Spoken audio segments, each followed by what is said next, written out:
Bueno, buenos días. Vamos a comenzar la clase de hoy. Eh, vamos a continuar un poco donde habíamos dejado la clase anterior. Bien, estábamos hablando en esta unidad número 3 de las plataformas y de los sensores, ¿sí? ¿Qué decíamos con respecto a plataformas y sensores? Pregunto.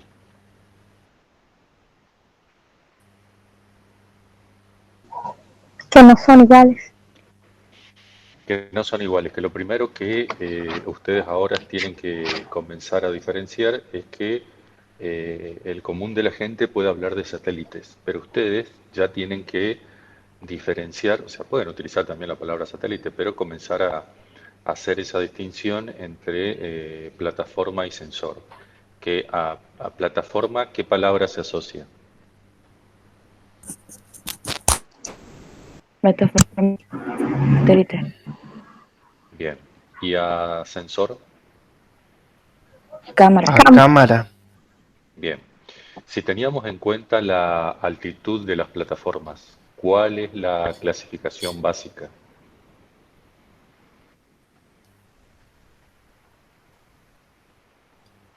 Terrestres, Eh, aéreas y espaciales. Bien, esa es la clasificación básica, ¿sí? Eh, de, de estas tres categorías, ¿cuál es la más frecuente que se utiliza en teledetección, en sensores remotos actualmente?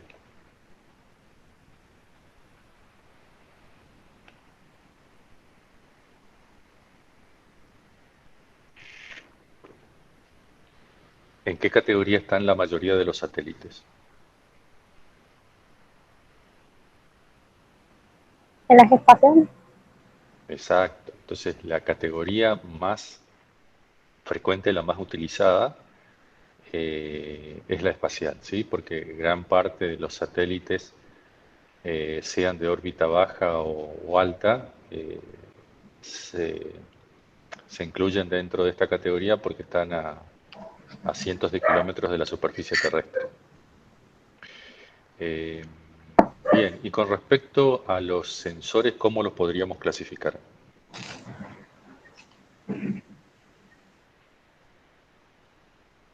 en activos y pasivos. Bien, esa es la primera clasificación, ¿sí? ¿Qué significaba activo, Lukasevich?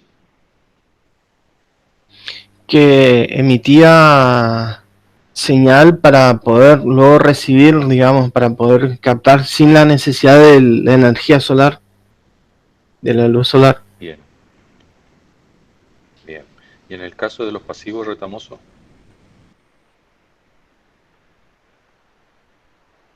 Que solo registra la energía emitida o reflejada del Sol, eh, reflejada por las cubiertas de la superficie terrestre.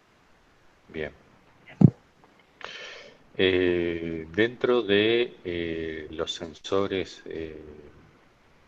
activos, ¿qué tipos de sensores podríamos llegar a identificar, a conocer? El radar, el LIDAR y sonar. Ese es el primero. Bien. El radar es el más frecuente, ¿sí? Eh, ténganlo en cuenta siempre eso. Dentro de los activos, el radar es el más frecuente porque hay varias plataformas radar funcionando y eso va a continuar porque nuestro país acaba de poner en órbita un satélite llamado SAOCOM que registra información de tipo radar, ¿sí? El LiDAR es menos frecuente porque es una tecnología, a ver, todos los satélites están administrados por agencias espaciales, ¿se entiende? No es que, excepto Elon Musk, que tiene su propio sistema de satélites, no cualquier persona en el mundo puede tener de esa tecnología y disponer de satélites. Entonces, eh, solamente los países a través de una agencia espacial propia o compartida, pueden hacerse cargo y mantener una plataforma satelital. Eso está bueno que también lo tengan claro, ¿sí? Con LiDAR lo que pasa es que la tecnología es más chica. Es una cámara pequeña que se puede montar en un helicóptero o en un dron.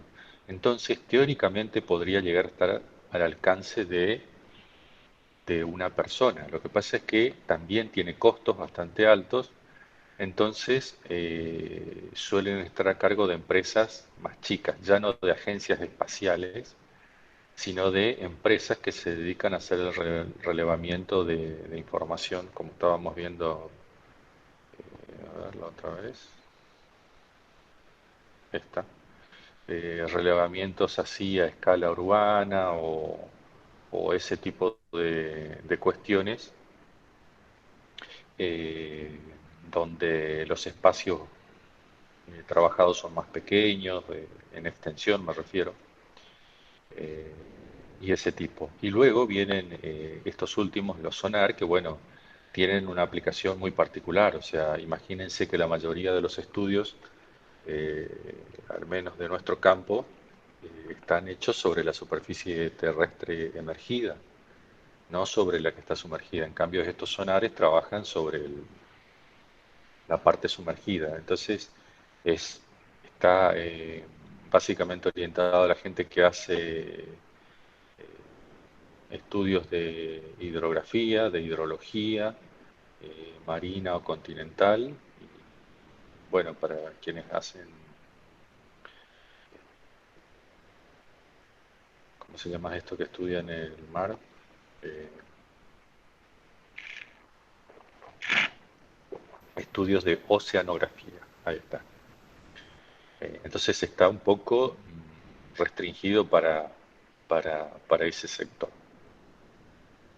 Bien, continuando con los sensores. Ahora vamos a ver un poquito la otra clasificación de los sensores que tiene que ver con su resolución. Y acá van a ver que no es complicado, sino compleja la comprensión del concepto de resolución. Dice que todo sistema sensor se caracteriza por tener una resolución que define la habilidad para discriminar información de detalle. Y hay que prestar atención a esas dos palabras. ¿Qué significa discriminar y qué significa información de detalle o en detalle? ¿Sí? Discriminar implica separabilidad entre los objetos, lo que está en relación con el contraste que tienen las cubiertas sobre la superficie terrestre. Y la información de detalle depende de la capacidad del sensor para distinguir variaciones de la esquina electromagnética, el detalle espacial que captura, el número y ancho de las bandas que posee el sensor y la frecuencia temporal con la que visita un mismo lugar.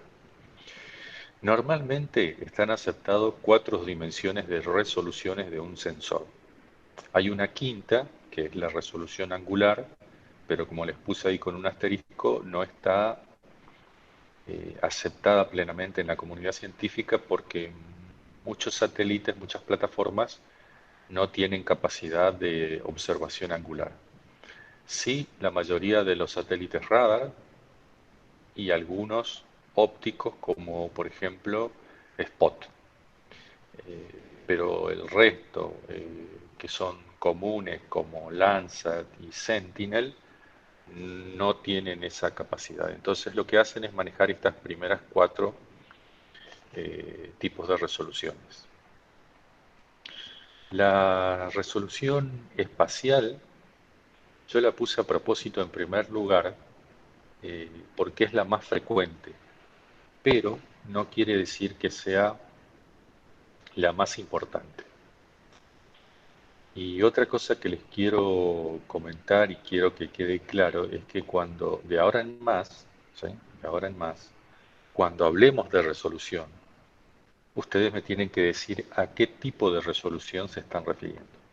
Porque, como verán, el sensor no tiene una sola resolución. Entonces, si ustedes me dicen la resolución del sensor, bueno, pero ¿qué tipo de resolución? La espacial es la más frecuente. Y la mayoría dice no, porque este satélite tiene resolución de tanto. Pero eso, digamos, no es que sería incorrecto, sino que está incompleto.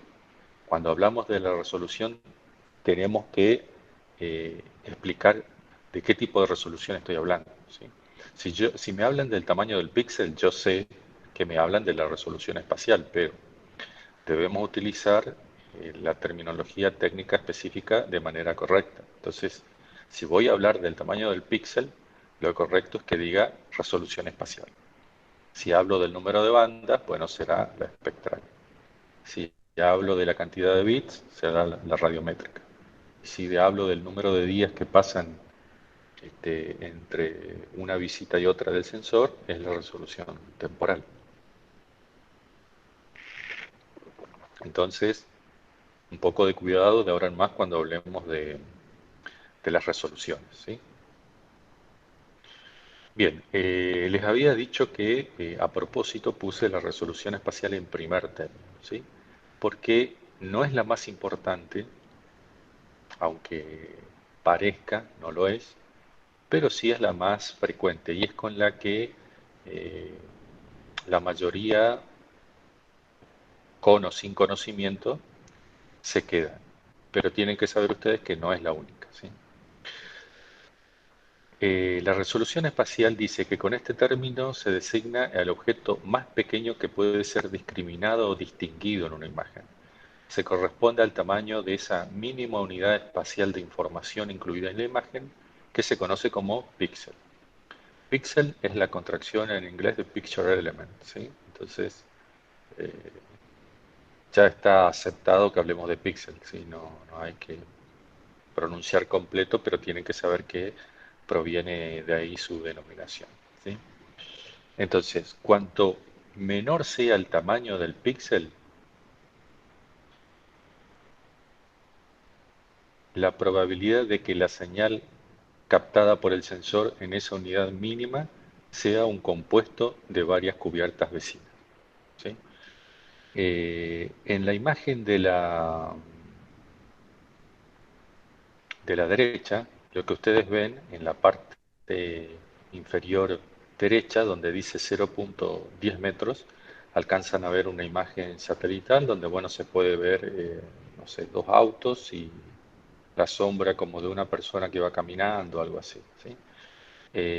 Eso tiene un píxel de 10 centímetros, 0,10 metros, ¿sí? Si esa resolución espacial va aumentando, ¿sí? Pasa eh, a 20 centímetros, a 40, a 80, eh, finalmente va a 1.6 metros. Fíjense cómo la capacidad de discriminar objetos disminuye, ¿sí? Eh, Eso quiere decir que cuanto más chiquito es el píxel, mejor es la capacidad de discriminar de la imagen, ¿sí? Pero eh, ya les anticipo que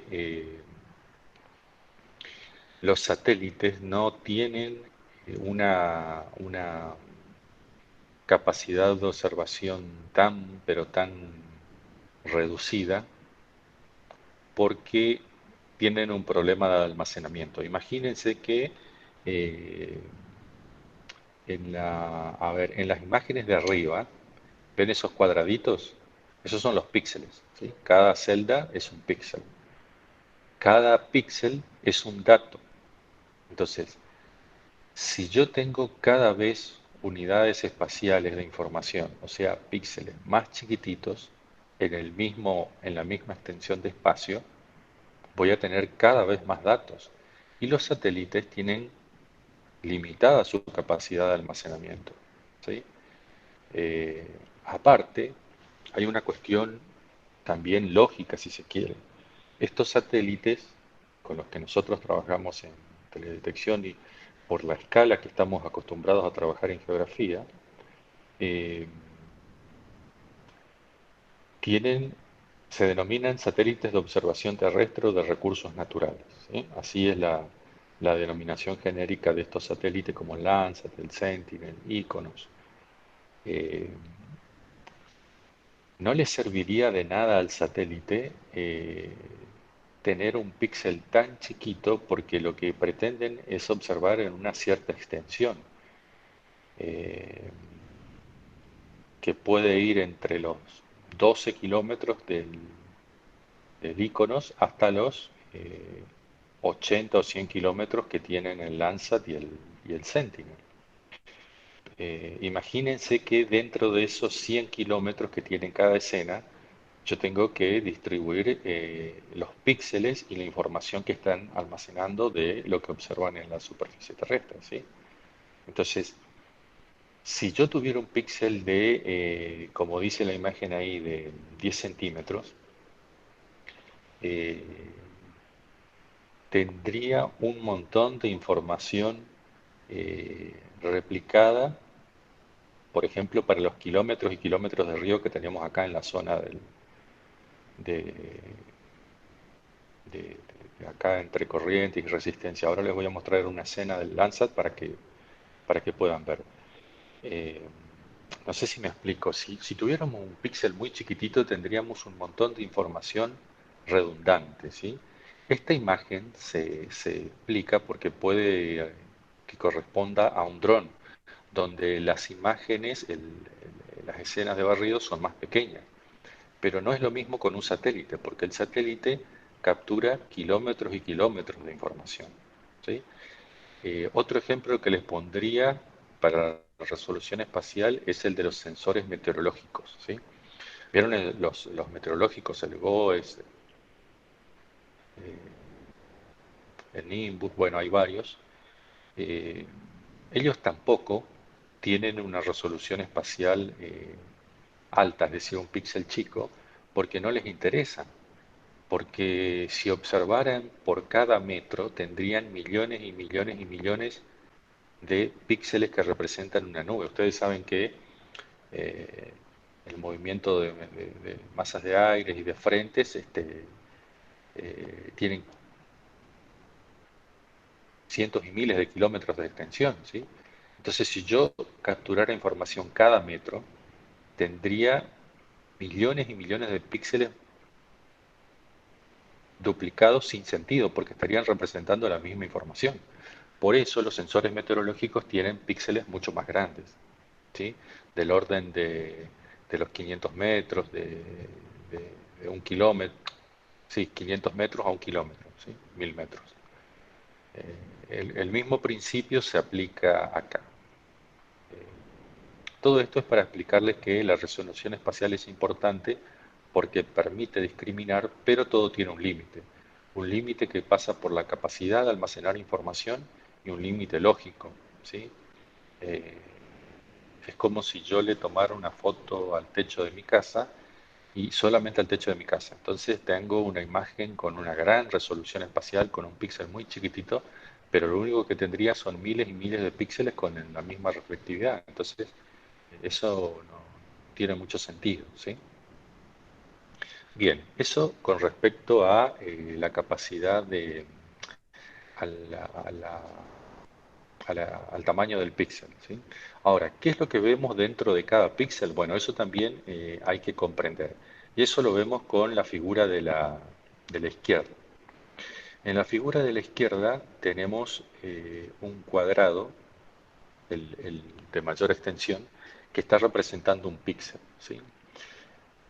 Pero dentro de ese píxel, fíjense que esos colores están representando el amarillo, la arena, el azul, el celeste, el agua, el verde, como un pasto, y el marrón, la tierra, suelo desnudo, ¿sí? Entonces, cuando yo tengo un píxel grande, el problema es que la información que va a almacenar ese píxel es una mezcla de esas cuatro coberturas, ¿sí? Entonces, eh, podríamos decir que la información que representa ese píxel no es muy fidedigna porque es una mezcla de cuatro coberturas muy distintas. Ahora, si ese píxel yo lo divido en Eh, lo divido en 4 partes, ¿sí? Por aquí y por aquí. Fíjense, el píxel de la parte inferior derecha sí sería puro, porque todo este píxel está conteniendo la misma cobertura. Es decir, la información que guarde aquí va a reflejar exactamente a esa cobertura que se supone que es arena. Ahora, en el píxel también derecho, pero de la parte superior, fíjense que tengo, no sé, como un 80% de la hierba y un poco de arena aquí. Entonces, en este caso, eh, el píxel no es exactamente fidedigno, pero gran parte de él corresponde a la información de la hierba. Así que podríamos decir que es bastante bueno. Sobre todo si lo comparamos con su vecino, el píxel superior, pero de la parte izquierda, donde yo tengo gran parte de esta cobertura, que es como suelo desnudo, pero también tengo una parte de agua, una parte de arena y una parte de hierba. Entonces, la reflectividad que va a almacenar este píxel de aquí va a ser en gran parte producto de esta cobertura que es suelo desnudo, pero va a tener otras componentes que es agua, arena y pasto. Entonces, este píxel, por ejemplo, es mucho más mezclado que el de aquí y este es mucho menos puro que el de aquí. Entonces, hay que ser conscientes de esto, ¿sí? Porque tiene que ser un equilibrio entre lo que observamos en cada píxel y la capacidad que podamos llegar a tener con el tamaño del píxel. Eh, Esto puede llevarnos a la falsa idea de que yo, si continúo subdividiendo, es decir, este píxel lo divido otra vez en 4 y nuevamente en 4, claro, yo obtengo píxeles puros, en este caso los de la derecha, y los de la izquierda van a ser píxeles mezclados, ¿sí? Yo puedo seguir subdividiendo hasta obtener píxeles más puros. Bueno, sí, podría, pero ya saben ustedes que existe una limitante en cuanto a la capacidad de información que yo puedo almacenar. Sería como manejar números infinitos, no tiene sentido, ¿sí? Eh, Todo tiene una, una capacidad de procesamiento y de almacenamiento que nos lleva a manejar cierta información. A veces es preferible que la información se vea pixelado en cierta forma, pero que sea información manejable, porque no tiene sentido que yo tenga gigas y gigas de información y no las pueda manejar. ¿Se entiende? Es decir, yo eh, en forma teórica puedo tener mayor resolución, pero no tiene sentido si no la puedo manejar. Entonces hay un límite ahí de- de cierta lógica cuando manejamos la resolución espacial. Eh, Cada sensor, gente, tiene una resolución espacial diferente.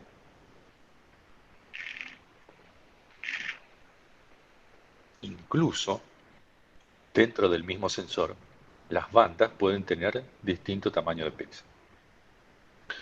La figura de la derecha está representando que eh, una línea temporal y cómo ha ido evolucionando la resolución espacial, es decir, el tamaño del píxel, ¿sí? Bueno, los primeros satélites, estos que sobre todo los de observación meteorológica, que eran geoestacionarios, tenían un píxel muy grande, ¿sí? Con el tiempo y con la aparición de satélites comerciales, eso se ha ido reduciendo.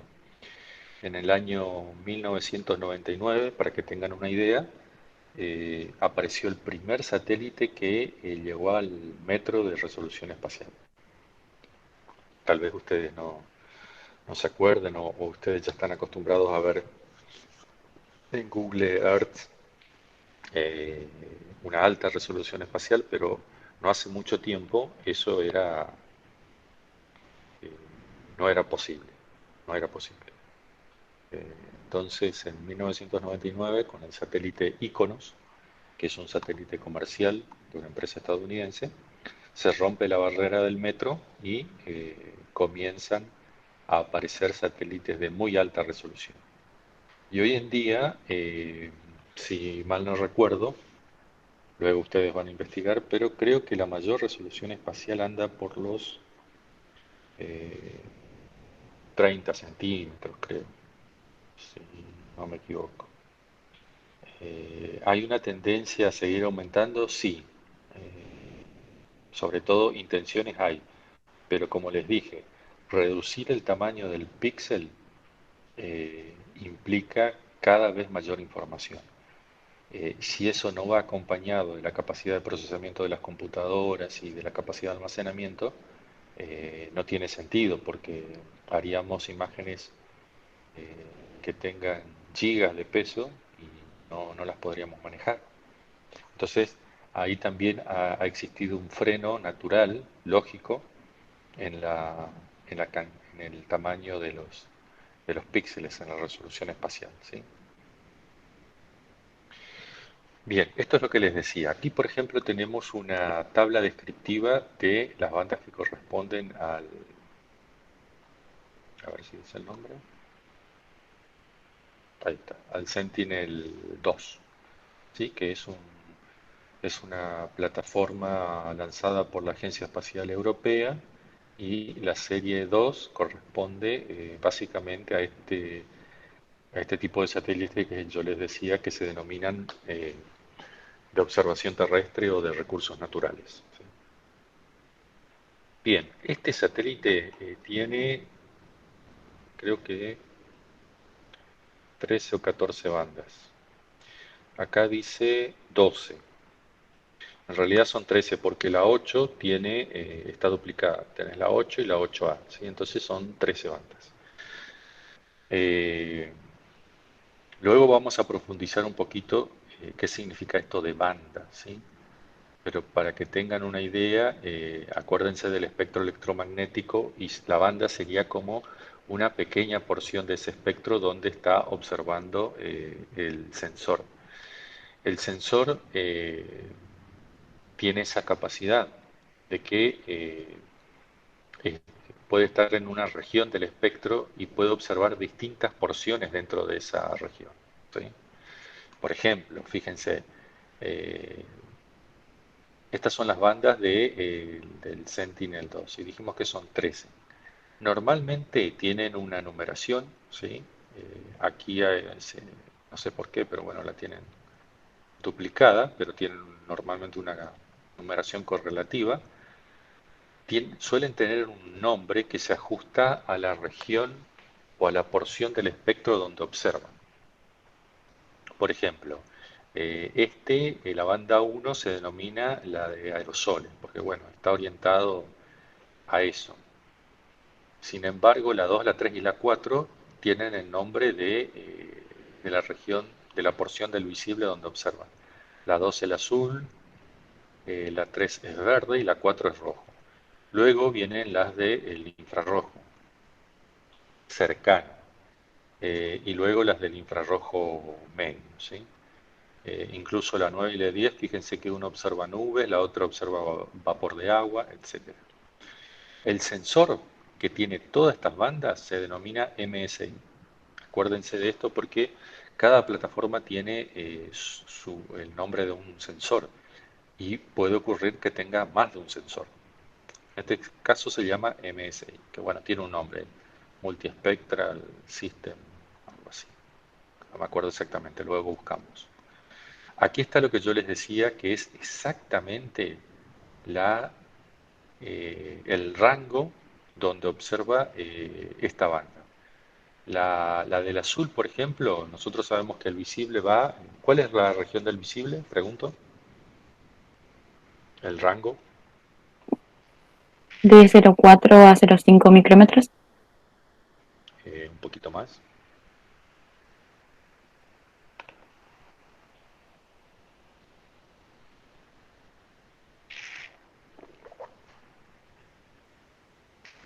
De 0,4 a 0,7 creo que era. Bien. Es esa. Hay que repasar, gente, eso, porque cuando preguntemos la región del visible, tiene que salir así, rápido. Se utiliza muchísimo, así que eso tiene que quedar claro. El visible va entre 0,4 y 0,7 micrómetros, ¿de acuerdo? Bien, fíjense que el azul trabaja en una pequeña región que va entre 0,4 y 0,53 micrómetros, ¿sí? El verde entre 0,537 y 582. Y el rojo entre 646 y 684.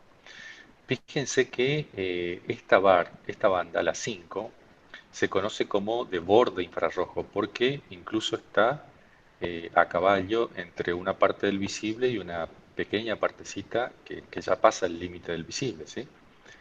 Esto se llama borde infrarrojo.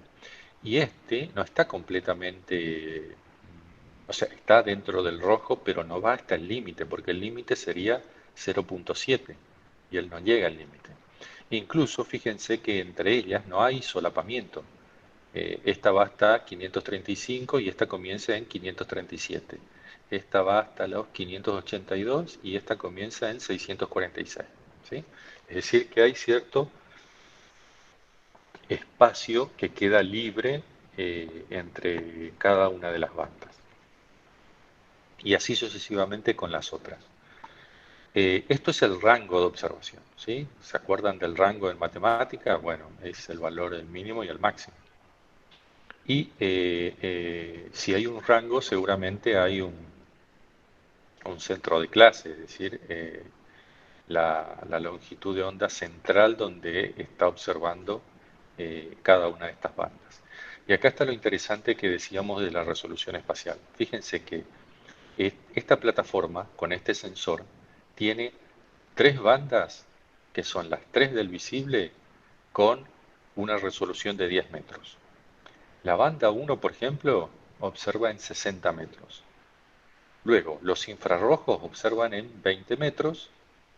La banda 8, esta, fíjense que es punto 7 a punto 9, ¿sí? También está ahí un infrarrojo seguido al visible, también tiene 10 metros. Y luego vienen otras bandas de 20 metros y estas, las que observan nubes y vapor de agua, tienen 60 metros, ¿sí? Entonces tenemos una mezcla importante acá de resolución espacial. Lo importante es que todas estas bandas van a tener una resolución espacial que va a ser múltiplo entre ellos. Es decir, fíjense que yo, si voy agregando los píxeles, puedo llegar con 2 de 10, puedo llegar a 20. Con 3 de 2 puedo llegar a 60, ¿sí? Es decir, hay relaciones entre el tamaño del píxel. Lo que yo no puedo tener es, por ejemplo, un píxel de 10 metros y luego un píxel de 48 metros, ¿sí?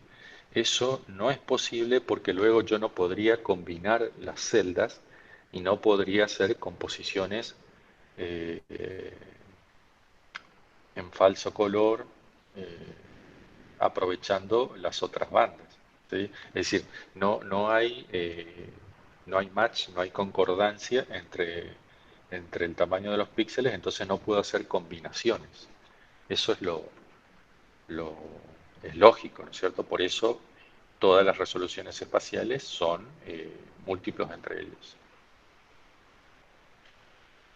Bien, eh, a ver, vamos a hacer un poquito más y luego les muestro algo en... A ver, sí, tenemos tiempo en Snap. Bien, el siguiente tipo de resolución es la espectral, ¿sí? La resolución espectral hace referencia al número y al ancho de bandas espectrales. Esto que estábamos viendo acá, el número, la cantidad y el ancho de cada una de esas bandas, ¿sí?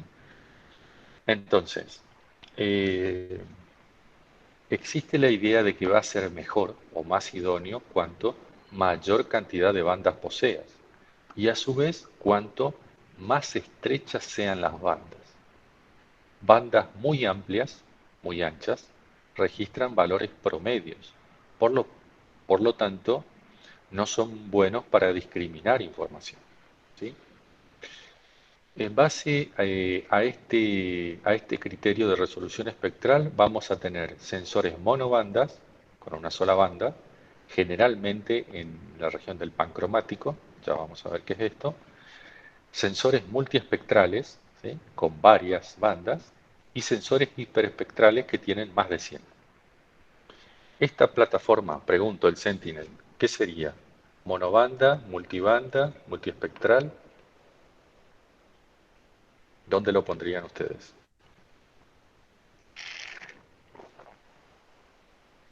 Multibanda. ¿Alguien más? ¿Están todos de acuerdo? Sí, al menos yo. Sí, yo también. Bien, sí, es un sensor multiespectral o multibanda, ¿sí? Perdón. Para que sea hiperespectral, tiene que tener más de 100, ¿sí? Eh, cuando hablamos de monobanda o pancromático, bueno, sería el caso de la imagen de la izquierda, ¿sí? Cuando yo tengo una sola banda, por ejemplo, entre el 4 y el 7, eso sería monobanda. Y normalmente cuando yo tengo sumado todas las bandas del visible, se denomina pancromático. ¿Cuáles son los colores primarios? Pregunto. Rojo, verde, azul y amarillo. Eh, El verde no. El Ah, verde perdón, no. sí, sí. A Sí, ver, de claro. vuelta. El amarillo, rojo, azul. Exacto. Bien, esos tres. Porque de la combinación de ellos yo puedo llegar a obtener otros El colores verde, sí. derivados. Exacto. Entre el amarillo y el azul saco el verde. Bien, si yo mezclara esos tres colores, ¿saben qué color surgiría? Marrón. Un gris. Surgiría un gris. Y eso es lo que significa pancromático. Pan significa uno y cromo un solo color, ¿sí? Eh, Normalmente los sensores pancromáticos lo que hacen es sumar las tres bandas del visible, hacen solamente una, no discriminan. Entonces vemos gamas de grises, ¿sí? Luego vamos a ver cómo se ve eso, ¿sí? Pero quiero que comprendan eso. Pancromático es cuando tengo sumadas todas las bandas, no las tengo separadas. A diferencia de lo que ustedes pueden observar en la figura de la derecha, donde sí tendría tres bandas, una en el azul, una en el verde y otra en el rojo, ¿sí? Acá tenemos como la firma espectral de una hoja, ¿no? Digo por el pico en el verde. Entonces, si yo tengo el pancromático, fíjense que eh, en esa misma banda yo tengo registrada la información de la vegetación sana, que está en verde, y la vegetación enferma, que está en rojo. Pero como yo registro todo en la misma banda, no tengo esta capacidad para discriminar el pico que produce el verde, ¿sí? Sin embargo, si yo tuviera las tres bandas separadas, fíjense cómo estaría capturando la información del pico en el verde y podría diferenciar de esta vegetación sana de esta curva que representa la vegetación enferma, que es bastante homogénea, donde no se observa un pico claro de reflectividad, ¿sí? Ese es un poco el sentido de trabajar con bandas. Eso es la capacidad de discriminar de la que hablábamos al principio cuando caracterizamos a un sensor. En síntesis, ¿qué es mejor? Un monobanda o un multibanda? ¿Qué les parece? Multibanda. Bien, sin duda que tener una plataforma multiespectral es mucho más útil que una monoespectral. Ahora, ya que estamos, alguien podría decirme, bueno, sí, entonces las hiperespectrales son las mejores porque tenemos cientos y cientos de bandas. Bueno, hasta ahí nomás, porque vuelvo a lo mismo. Tiene que haber una lógica en la cantidad de información que yo puedo registrar y almacenar. No puedo tener 1000 bandas, eh, porque sería inmanejable la información que el sensor detecta. O sea, el sensor podría detectar, podríamos formar la imagen, pero luego, eh, desde el punto de vista informático, eso sería difícil de tratar por el volumen que se genera de tanta información. ¿Se entiende?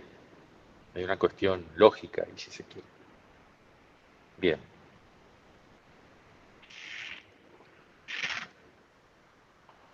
¿Cómo es la relación entre las resoluciones espacial y espectral? Bueno, existe una gran variedad, ¿no es cierto?, de bandas y de tamaños de píxeles.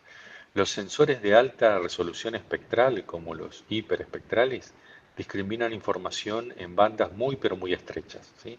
Permiten conocer aspectos sobre todo del suelo o de la vegetación, de algún tipo de vegetación en particular, que no son perceptibles de otra manera. Una de esas plataformas hiperespectrales es el Hiperión, que tiene 220 bandas.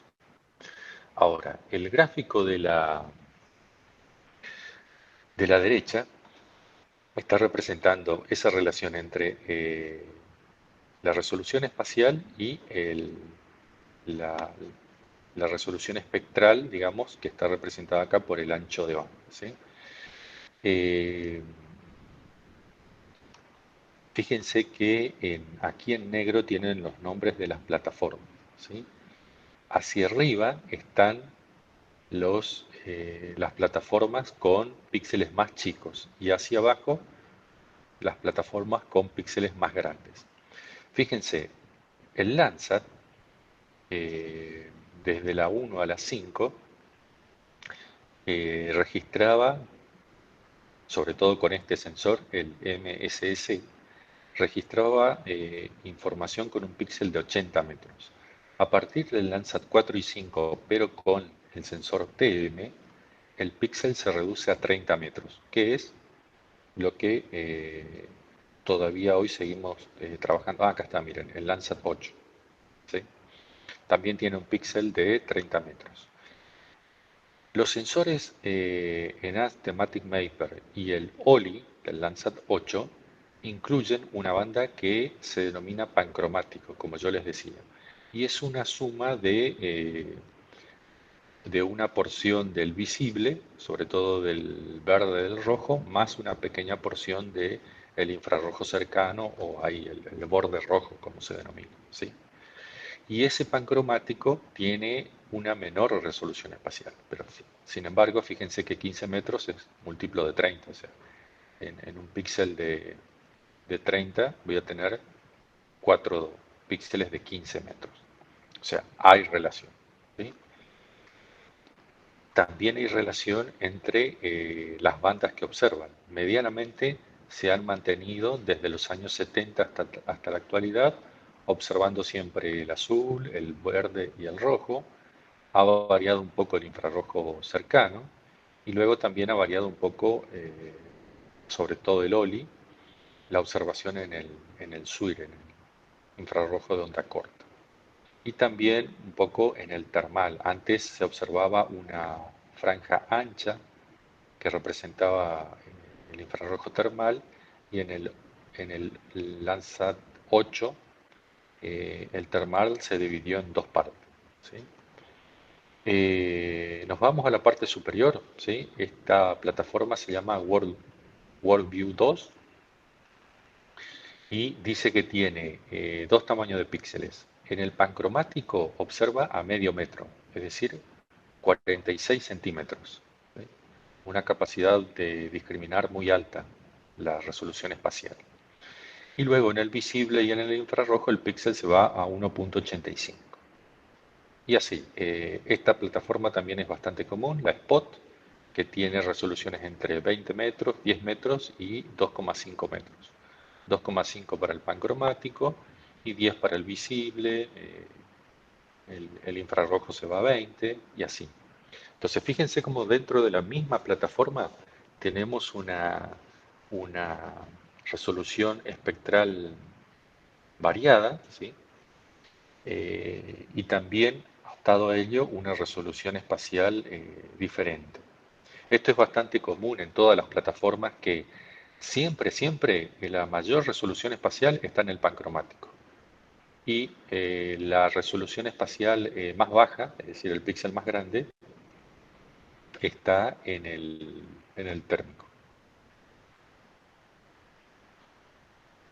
Ahora, con respecto a la resolución radiométrica, esta característica hace referencia a la sensibilidad del sensor para detectar variaciones en la radiancia espectral que reciben las cubiertas o la atmósfera. En los sistemas digitales esta resolución se asocia con el rango de posibles valores que se pueden almacenar en un píxel y expresa el número de bits de la imagen, ¿sí? Entonces, si vemos la imagen de la derecha, tenemos una imagen que permite almacenar información en 8 bits, ¿sí? Es decir, 256 posibilidades de información, de grises, ¿sí? Entonces, en 8 bits vemos la imagen de esta forma, ¿sí? Fíjense como aquí en la imagen de abajo, la sombra que produce en la altura de los edificios producen áreas oscuras, como le llaman acá, que no permiten ver qué hay detrás de esa sombra. Sin embargo, una imagen a 11 bits significa que puedo llegar a tener 2048 posibilidades de guardar información de reflectividad. Entonces, fíjense cómo en el estacionamiento ya puedo ver mejor qué es lo que hay y qué es lo que no hay en la imagen. Y aquí también mejora la posibilidad de ver qué hay detrás de esa sombra que producen los edificios. Entonces, cuanto mayor sea el número de bits que soporta la imagen, mayor va a ser la resolución radiométrica, ¿sí? Entonces, en este caso, una imagen de 8 bits y de 11 bits, la de 11 bits tiene mayor resolución radiométrica y la de 8 bits tiene menor resolución radiométrica, ¿sí? La mayor parte de los sensores hoy en día trabajan con 8 bits, 10 bits o 12 bits. En la de 8 bits, como les dije, tenemos 256 niveles de información por píxel. ¿Por qué? Porque puedo guardar, sería este caso el de 8 bits aquí, entre 0 y 255, ¿sí? Aunque, bueno, por ejemplo, hay otros que tienen mayor sensibilidad, como les dije, la imagen de 11 bits, como una Iconos o una Modis, tiene 65.536 bits. 11 bits. eh, Tienen una capacidad mucho mayor, ¿sí? En el caso de las imágenes de 8 bits, los valores, acá está lo que les decía, eh, los valores mínimos y máximos de información captados por el sensor deben ser traducidos o escalados en un rango de 0 a 255. A ver, vamos de vuelta acá con un poco de bases físicas, porque esto se relaciona justamente con eso. Ustedes saben que el sensor, sea activo o pasivo, lo que recibe es un reflejo, ¿sí? Que se conoce como reflectividad, es decir, información, ¿sí? Quiero que piensen eso como un término genérico, reflectividad, de las distintas cubiertas. Ahora, ese valor de energía electromagnética tiene que ser traducido a un número, ¿sí? Entonces, ese número Luego, yo lo tengo que distribuir en la imagen, en los valores para cada uno de los píxeles. ¿Y cómo voy a distribuir esos valores? Bueno, todo va a depender de la capacidad radiométrica. En una imagen de 8 bits, yo la reflectividad la tengo que acomodar entre 0 y 255 valores. Ahora, si tengo una imagen de 11 bits, me puedo mover entre 0 y 2047 valores. ¿Sí? Es decir, la reflectividad de las cubiertas es lo mismo, chicos. Simplemente que varía esa capacidad radiométrica, que es como una capacidad de almacenar información. Es como que uno guarda menos y el otro guarda más información. Entonces, la reflectividad siempre va a ser la misma. La limitante es esta, la capacidad de la imagen de guardar los bits. En imágenes de 8 bits yo me muevo en un rango de 0 a 255.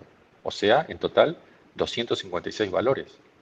Pero en 11 bits me muevo entre 0 y 2047. Es decir, en total 2048 posibilidades de guardar información. Pregunto, ¿quedó claro eso? ¿Alguna duda? Si no, lo vuelvo a explicar.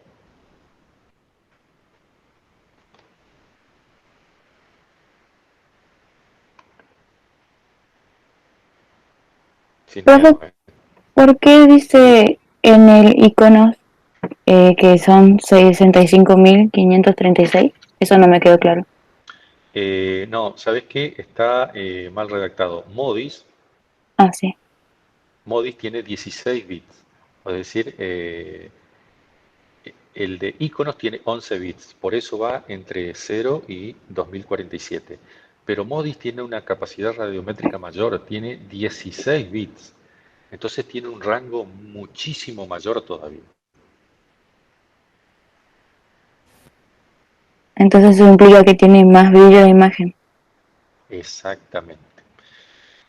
Tiene, sí, podríamos decir que tiene más brillo la imagen. Tiene una capacidad de almacenar información mucho mayor que los otros sensores. Eso es así. Ahí está, profe, gracias. Bueno, bien. Y por último viene la resolución temporal. Esta es un poco la más sencilla porque simplemente hace referencia a la frecuencia de cobertura del sensor, es decir, el periodo de tiempo que transcurre hasta que vuelve a adquirir una imagen del mismo lugar.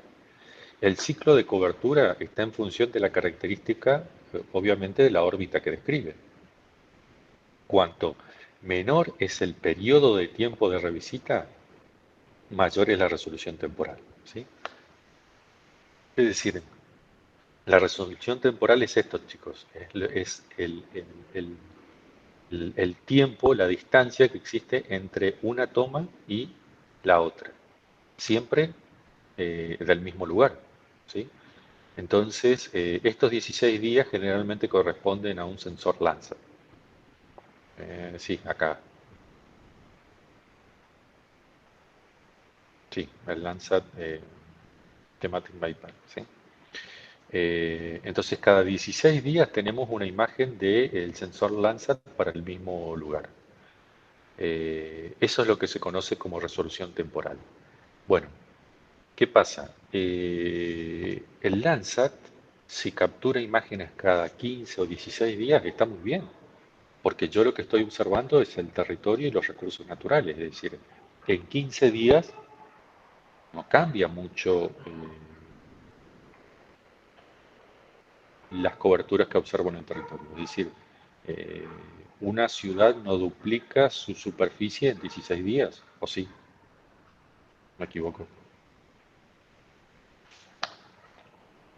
No, no, no, evidentemente no. Evidentemente no, seguro, es imposible. Eh, pero, a ver, tampoco, por ejemplo, tampoco pueden haber cambios en las superficies parceladas, por ejemplo, en 15 días. ¿Se pueden llegar a agregar parcelas? Sí, puede ocurrir, pero en 15 días es probable que no ocurra un cambio rotundo eh, dentro de un área agrícola, o lo mismo dentro de un área natural conservada. Si yo tengo un parque natural con un bosque nativo y en 15 días se supone que se está cuidado, no debería pasar nada. Es decir, que voy a tener cada 15 días imágenes repetitivas de lo mismo, lo mismo, lo mismo, lo mismo, ¿sí? Entonces, está bien que cada 15 o 16 días yo obtenga una imagen, porque vuelvo a lo mismo. No me sirve de nada tener imágenes cada media hora de algo que yo sé que no va a cambiar, ¿sí? Pero sí que puede llegar a cambiar. Si no observamos el territorio y observamos, por ejemplo, la atmósfera. ¿Puede cambiar en media hora la cosa o no? Sí, puede cambiar el estado del tiempo. Exactamente. La atmósfera tiene esa característica tan dinámica de cambios en cortos periodos de tiempo. Es decir, una tormenta de verano en 1 o 2 horas se puede transformar desde una célula pequeña a una supercélula y provocar inundaciones. Entonces, es importante el seguimiento de la atmósfera con una mayor resolución espacial, temporal, perdón.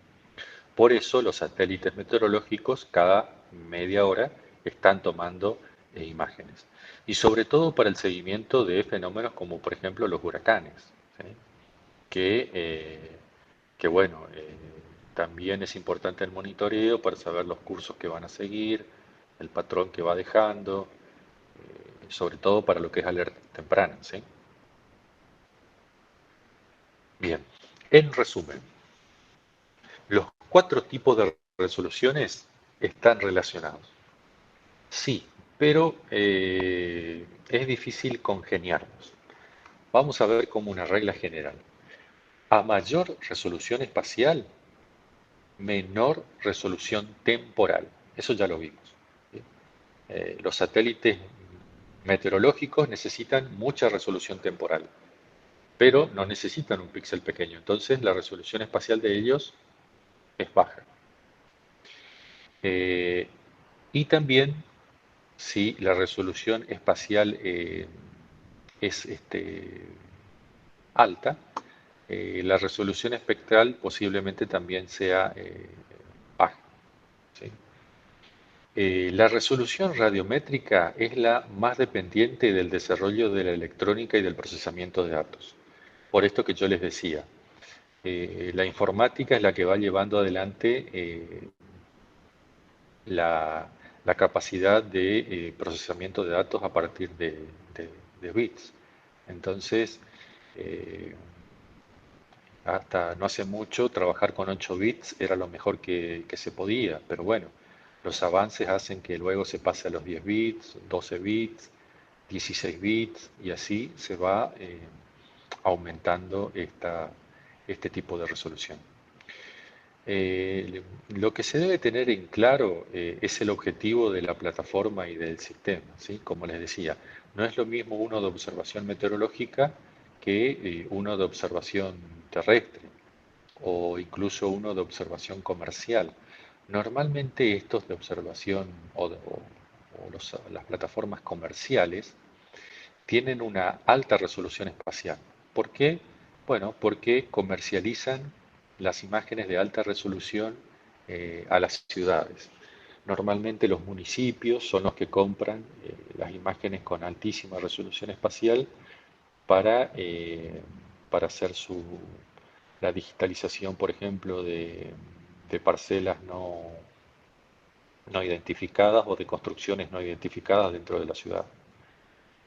Y eso se realiza, por ejemplo, con imágenes de alta resolución espacial que todas son comerciales, no hay gratuitas, todas se venden. Lo que no existe es un sensor que tenga todas las mayores resoluciones juntas. Eso es imposible, porque yo no puedo tener un sensor que tenga un píxel de 20 centímetros y tome una imagen cada media hora. Ahí ya hay una inconsistencia que no puedo pasarla, ¿sí? Entonces no existe una que tenga todo lo mejor. Todo siempre va a estar sujeto al objetivo de la plataforma y el sensor. Como yo les decía, no tiene sentido dotar a un sensor meteorológico de alta resolución espacial. Es decir, por ejemplo, de 20 centímetros o medio metro, porque lo único que tendríamos son millones de píxeles con el mismo valor. No tiene sentido. Eh, entonces, el gran problema cuando se intenta mejorar la resolución espacial, espectral y radiométrica es que genera gran volumen de información, ¿sí? De tal manera que no es posible ni grabar, ni procesar, ni grabar, ni almacenar a bordo del satélite. Entonces se hace necesario contar con apoyo terrestre. Eso ya existe, pero sigue existiendo una limitante en la capacidad de información. Hoy en día, con el almacenamiento en la nube, algo de eso se soluciona, pero tampoco es que se ha traspasado completamente esa limitación.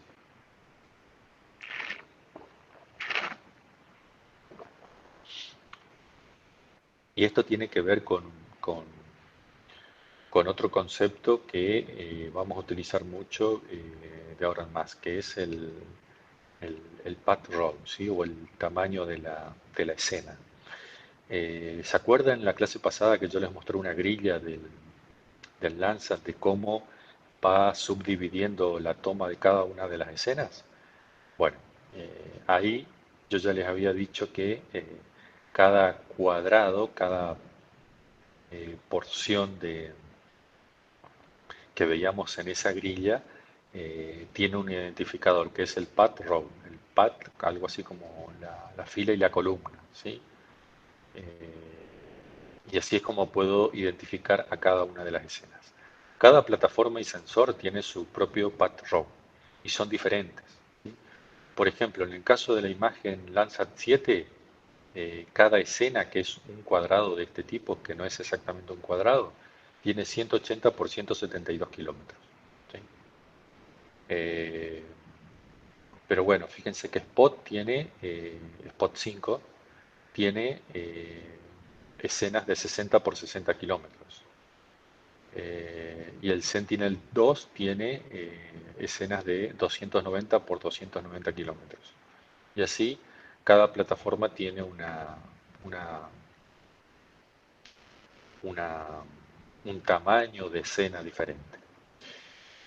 Hoy en día ya existen buscadores donde uno lo puede hacer de forma más intuitiva, pero antes era sumamente importante que yo conociera el path y el row de la imagen, porque la distribución se hacía en función a esos dos valores. Hoy en día es más intuitivo y ya no es tan necesario conocer el path row, pero bueno, ustedes tienen que saber que existen esos dos valores para buscar una escena, ¿sí? Eso sigue vigente.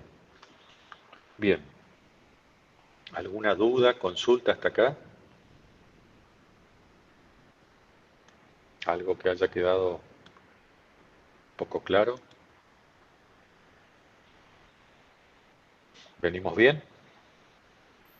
Sí, profe. Bueno.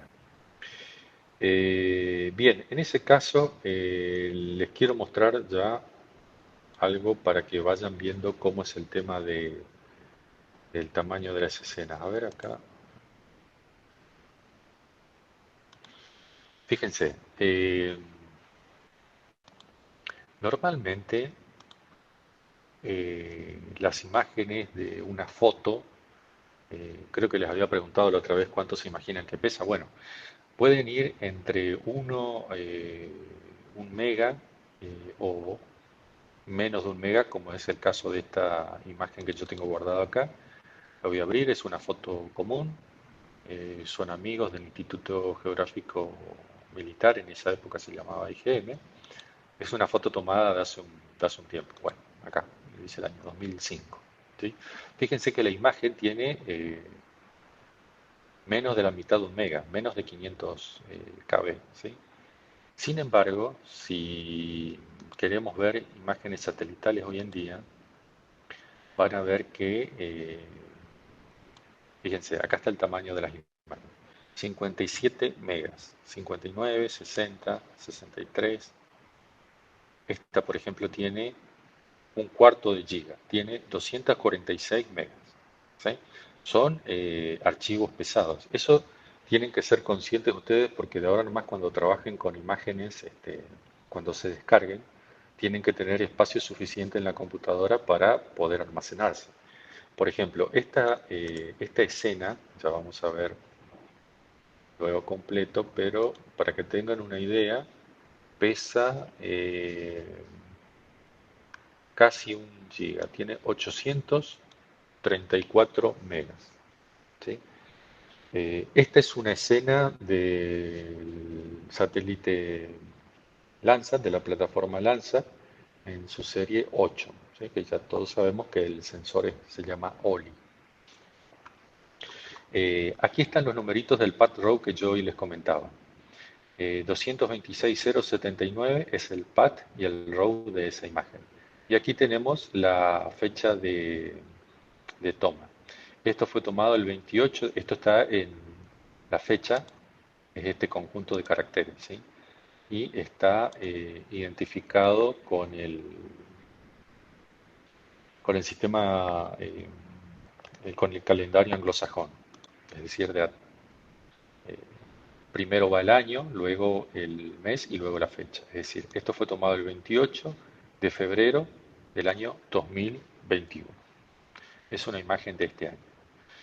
Bien, esto es lo que quería que comprendan, que las imágenes que van a manejar ustedes de ahora en más son completamente diferentes a lo que por ahí estaban acostumbrados a ver. Pregunto, no sé si en Geo por ahí manejaron imágenes satelitales así de este tipo o no. No, profe. ¿No? Bueno, así que eso es lo bueno. ¿Sí? ¿Alguien quería decir algo?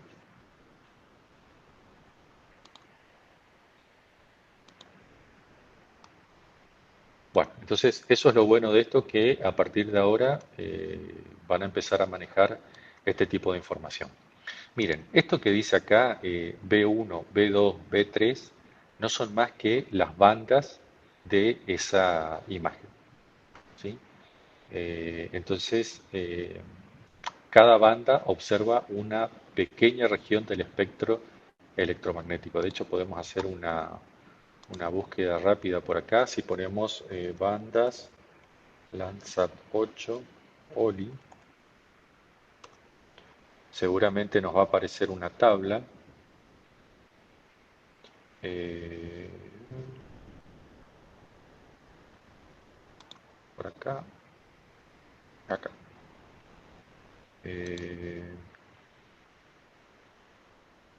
bien, ¿están viendo ustedes esta tabla?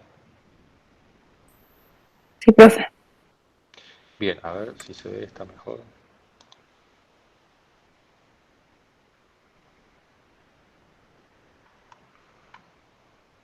Acá se ve un poco mejor. A ver si le agrando un poco. Visualización.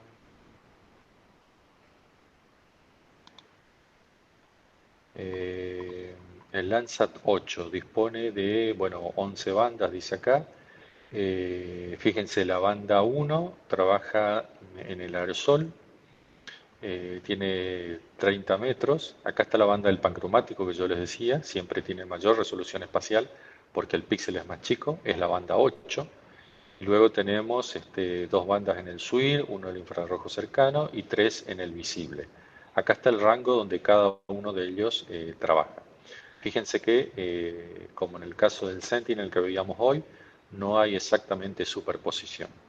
Y todas estas trabajan con 30 metros, a excepción de la banda 10 y la 11 que tienen 100 metros de resolución espacial, que son las del térmico, ¿se acuerdan?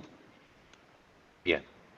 Eso es lo primero que tenemos que saber. Otra cosa es que también ustedes cuando se descarguen las imágenes les va a descargar un archivo que se llama, bueno, puede tener una extensión .txt o .dat, que es el archivo de los metadatos, que es donde está guardado toda la información de la plataforma y del sensor. Esto lo van a ver luego con los profes de la parte práctica, pero bueno, me anticipo un poquito. Por ejemplo, les informa quién es el responsable de esta imagen, el que la originó, el Servicio Geológico de los Estados Unidos, del USGS.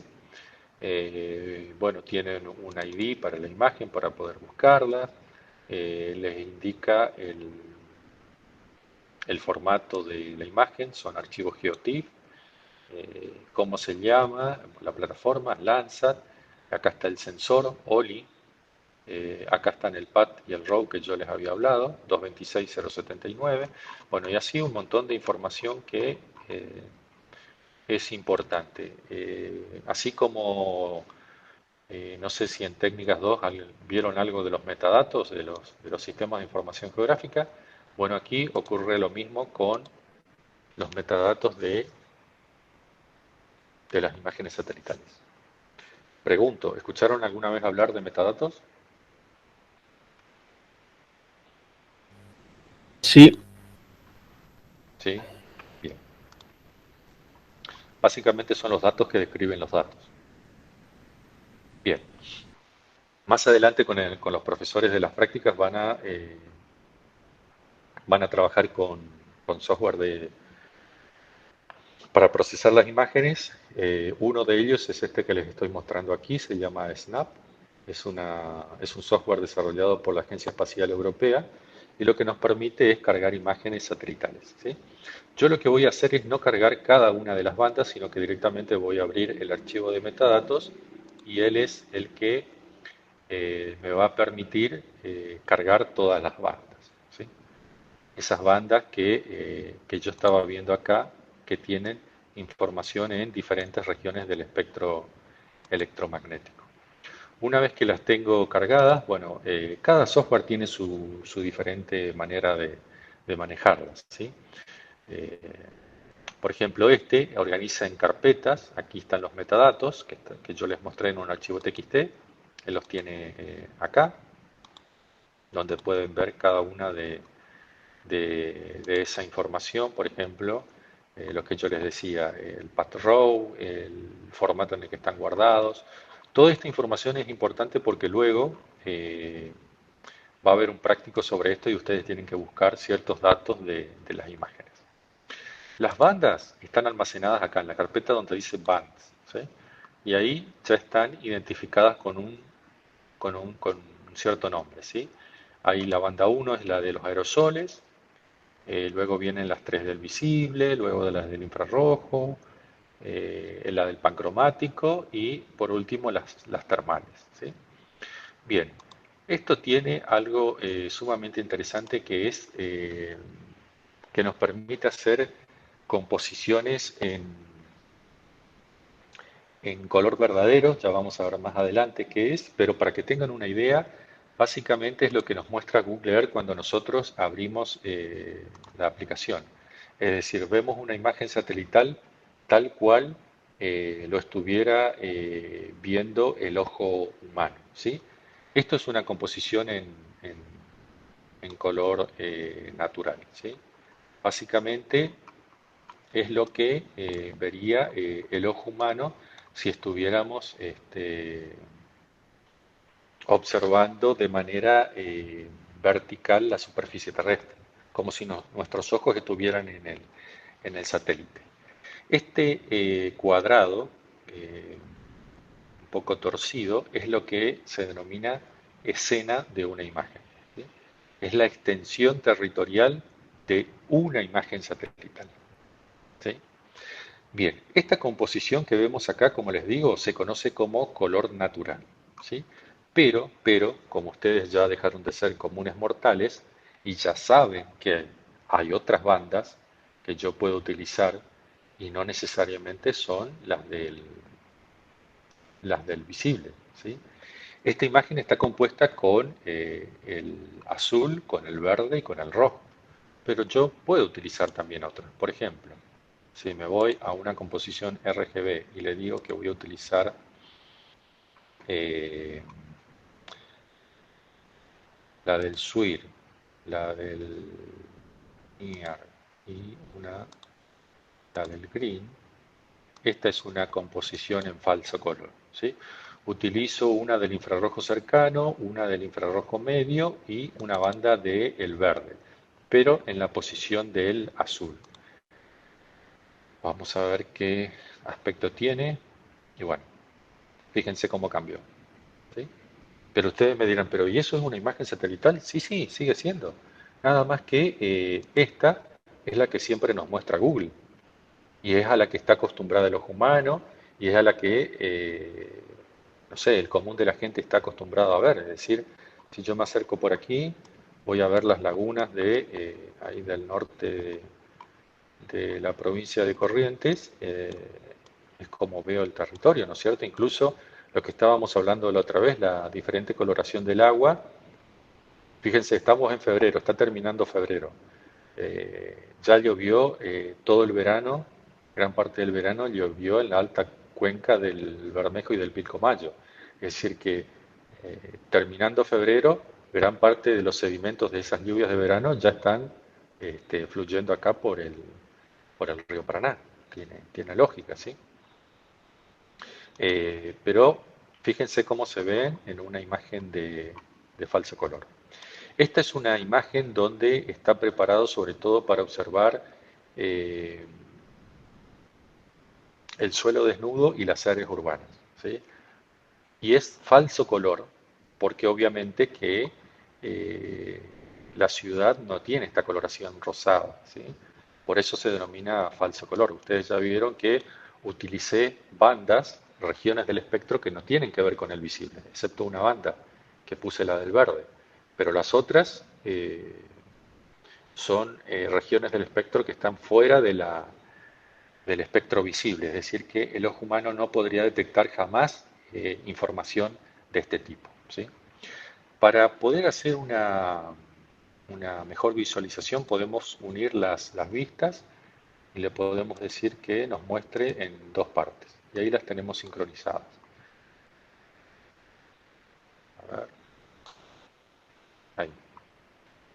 Fíjense cómo vemos la ciudad en cada una de las imágenes, ¿sí? Fíjense que acá en la imagen del visible, la imagen que está a la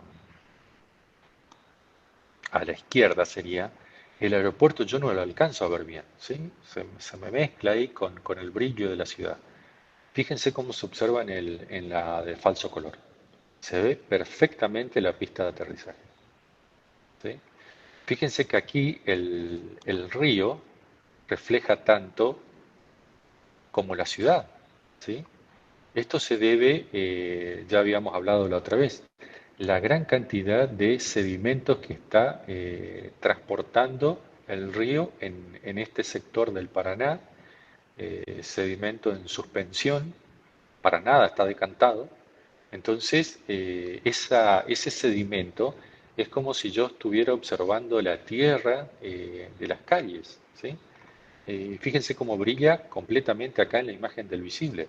Ahora observen la imagen de la derecha. Fíjense cómo se separa perfectamente lo que es el río de lo que es la ciudad. Están todos en silencio. ¿Me están viendo ahí o no? Sí, profe, estoy observando. Están en silencio. O están impresionados o qué les pasa que están ahí calladitos. Estamos mirando todo lo que está haciendo, profe. Bueno, me parece bien. Bueno, no sé si esto lo habían visto antes en G o en técnicas 2, no, en técnicas 2 no creo, pero por ahí en No, no, Geosoft no, no, o en Bio, ¿no lo habían visto nunca? no. Ah, qué bueno. Eso es bueno porque entonces están viendo algo nuevo. Bueno, ¿alcanzan a dimensionar esta capacidad que tienen los sensores? Es sumamente importante, es inimaginable las posibilidades que tenemos disponiendo de información satelital. Fíjense, vuelvo a la imagen del visible. Eh, ¿Cómo vemos acá la selva en galería que acompaña acá todo el interfluvio acá de la costa chaqueña, de la ribera chaqueña? Eh, y el bosque que acompaña los ríos que son transversales, acá el río de Oro, el Matacos, bueno, hay varios arroyos que desembocan acá en el Paraguay. Y fíjense cómo los observamos acá. Fíjense cómo la vegetación vigorosa, acá la vemos en un verde bien oscuro, y acá la vemos en un verde muy brillante, ¿sí? Eh, a ver, me voy a ir al... Quiero que observen esto. Fíjense cómo se ve el río en la imagen del visible y cómo la vemos acá en la imagen del infrarrojo, de falso color. Se, se puede detectar perfectamente los meandros del río. Y si no me equivoco, acá en el Río Negro pasa exactamente lo mismo. A veces el río puede quedar un poco mezclado acá en el, en el de color verdadero, pero en el infrarrojo contrasta perfectamente. ¿Sí? Bueno, esto es un poco lo que van a trabajar luego con los profes de la práctica, pero no me quería ir sin mostrarles esto para que se comprenda mejor qué es la resolución espectral. Es esto, es la capacidad de tener diferentes bandas y fíjense las posibilidades que tenemos para combinar esas bandas y hacer visible algunos elementos que en el rango del visible no las podemos ver, pero con un falso color sí las podemos detectar. Profe, Bueno, una sí, pregunta. Por ejemplo, ¿cuáles serían las bandas si yo quiero ver la humedad de un suelo? Digamos, no hay río, pero ver si hay humedad o no. Más que nada de un bien, uso agronómico. bien. Eh, cada plataforma tiene su propia combinación para observar humedad o presencia de agua. El agua refleja muy poco. Acuérdense de la firma espectral del agua. Tiene un pequeño pico en la banda del azul, por eso normalmente vemos de ese color el agua, pero refleja muy poquito. Sí, la humedad, tanto en el suelo como en las coberturas, las vemos mejor en el infrarrojo cercano. Acuérdense que tiene una gran reflectividad ahí en esa región. Así que deberías estar observando ahí un poquito en el azul en lo posible y sobre todo tener alguna banda en el infrarrojo cercano.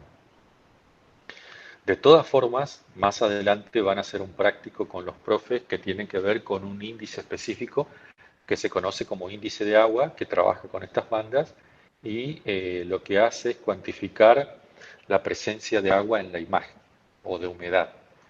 Es decir, hay un índice específico para eso, ¿sabes? Bueno, Bueno, gracias. gente, bueno, de nada, Lucas. Estamos llegando a la hora, así que de esta forma damos por finalizada la clase, ¿sí?